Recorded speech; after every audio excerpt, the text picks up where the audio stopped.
இப்போ நமக்கு ஃப்ராக்சரே ஆனாலும் பெயின் இல்லாமல் இருந்தால் எப்படி இருக்கும்? எஸ், சில பேருக்கு ஃப்ராக்சர் ஆனாலும் எந்த ஃபிசிக்கல் பெயினுமே இருக்காது. ஃபயர் ஆக்சிடென்ட் ஆனாலும் எந்த ஒரு எரிச்சலும் இருக்காது. எந்த ஒரு இன்டர்னல் பெயினுமே ஃபீல் பண்ண முடியாது. இந்த மாதிரி பெயின் இல்லாமல் இருக்கிறது ஒரு சூப்பர் பவராக இந்த ரேர் ஜெனட்டிக் கண்டிஷன் தான் CIPA, congenital insensitivity to pain with anhydrosis. இந்த கண்டிஷன் இருக்க ஹியூமனால் எந்த ஒரு ஃபிசிக்கல் பெயினுமே உணர முடியாது. எக்ஸ்ட்ரீம் ஹீட்டோ கோல்டோ எதுவுமே அவங்களால சென்ஸ் பண்ண முடியாது. They don't even sweat.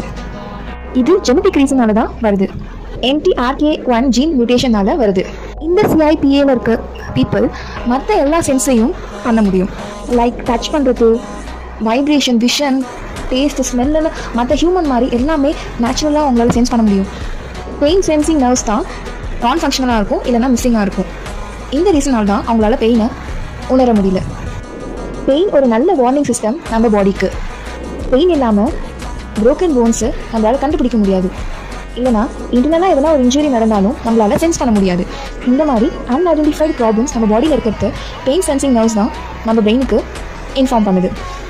இதனாலேயே நிறைய சில்ட்ரன் இறந்துடுறாங்க. ஸோ அவங்களோட பேரண்ட்ஸ் ரொம்ப காஷியஸாக இருக்கணும். பெயின் இல்லாமலே என்ன பிரச்சனைன்னு அவங்க ஃபைண்ட் அவுட் பண்ணணும். ஸோ பெயின் இல்லாமல் இருந்தால் ஒரு சூப்பர் பவரா இல்லை அது ஒரு கர்ஸா அப்படின்னு கமெண்ட்டில் சொல்லுங்கள். இந்த மாதிரி இன்ட்ரெஸ்டிங் இன்ஃபர்மேஷன் தெரிஞ்சுக்க மறக்காமல் நம்ம சேனலை சப்ஸ்கிரைப் பண்ணுங்கள்.